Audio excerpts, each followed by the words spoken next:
Well, when it comes to talking tech, social media has certainly become an art here in 2019, a method on how you present yourself and, of course, all of your information. So here now to help us excel in this arena is Chick Media's Megan Rothschild. Good morning, Megan. Hi. Great to have you back. Yeah, thanks for having me. You know, I was thinking about this earlier. This is one of these situations where it really is all about how you present yourself. You know, friends are seeing you, potential employers, associates. You want to put your right social foot forward, don't you? You do. And, you know, Instagram came out in 2010, and it was really sort of like a personal, you know, sharing of photos, and now it's become this place where you can really brand yourself professionally. So it's important. It absolutely is. And I will say, so I sometimes cringe when I see certain posts from people. Now, granted, they can run their account the way they want to. Right. But at the same time, if I'm seeing that and I'm having that reaction, that reaffirms in me the fact that if we want to use this to excel, we really should put some time and make it a quality page. Yeah, it can't be an afterthought anymore. So a lot of people, you know, especially businesses, social media is such a great tool that you can use, but a lot of times it's treated as something that, you know, we don't really focus on, and you can't do that anymore. It's a critical part of marketing. And you've got a lot of experience in this area, you know, with your company and what it is you guys do. So, I mean, really, what is it that you're helping people with? Well, we help with strategy. We help, you know, come up with the visual brand for companies. With Instagram, everything is so visual that it's such an important piece to know, you know, what are your colors and what are your messages that you're trying to communicate. Now, as you know, my accounts are all exemplary in the social media arena, of course. So for those out there who might need some help, let's talk about some that we should take a look at. Yeah. Starting with here, let's go to the first one. Hang on, let me bring it up here. Yeah. Gluten-free reality. What is this about? Yeah, so this is, she's a food blogger, and she obviously focuses on options that are gluten-free. Yeah. But she does a great job. You know, this is Samantha, and she does an excellent job with her images. So she's really good about taking photos that, you know, you don't have to hire a professional every single time you want to create these beautiful photos, but at least knowing a little bit about what you're trying to capture and knowing how to use your iPhone.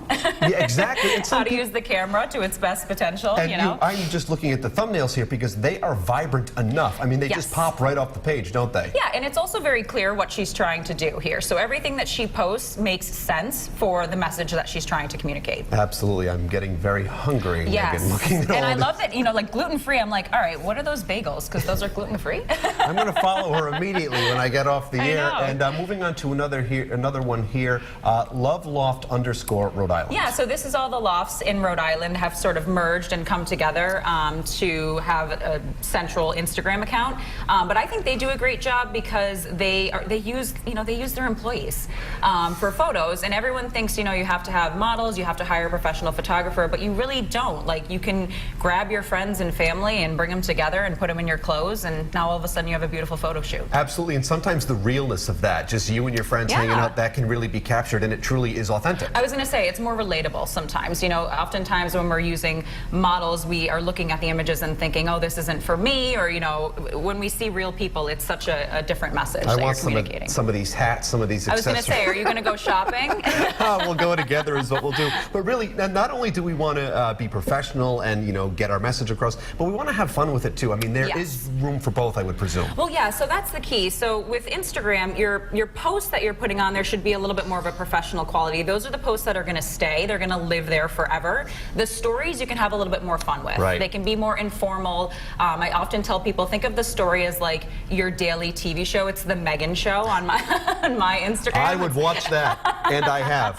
It's, you know, capturing what you're doing throughout your day. It doesn't have to be the most perfect quality images, so that those stories disappear after 24 hours unless you pin them to a highlight. So you can have a little bit more fun there. And if you really are running a business, if you are looking to grow something, the story really is becoming the most effective method. Yeah, so that's another thing. You know, we were just talking about this with Whalers, actually. So the post used to be sort of the key and the thing that you had to do every single day, but now stories are gaining a lot more traction, so you really need to be doing both, unfortunately, to have Instagram recognize those algorithms and put you in front of people. There are so many factors at play here. I know. And you do want to keep it fresh. I want to get to your last point here, maybe freshen things up every 2 to 3 months.